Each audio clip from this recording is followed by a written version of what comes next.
Okay, now let's go to India. There's, of course, the Taj Mahal. Keep going. Okay, now, the oldest mosques in India looked somewhat like this. This is a model. Where are these mosques to be found? Kerala.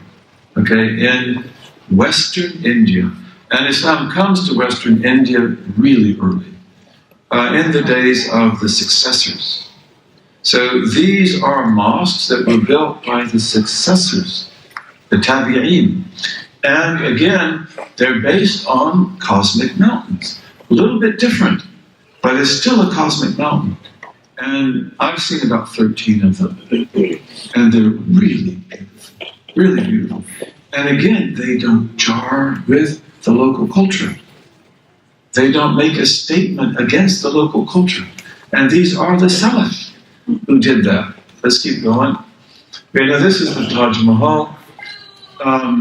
This is undoubtedly one of the most beautiful buildings in the world. And a lot of us have been told by the ideologues that this is terrible. This was a waste of money.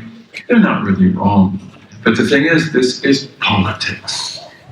And this is culture. Because the Mughals, and I'm not saying that what they did is beyond any criticism, but they built something that is so beautiful that it enables them to rule the Hindus and the Jains easier.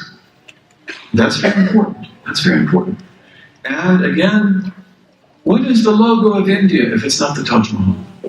See, so again, we had cultural genius. Maybe we didn't have to spend that much money on it. And then maybe we could have made it a mosque instead of a mausoleum because his beloved wife died. Okay, we'll leave that for God. Right? I would like to do that. You can do whatever you want.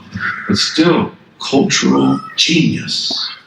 And if you look at the Mughals of India, everything they did was that way. You look at the Muslims of Pakistan, India, geniuses, brilliant, brilliant.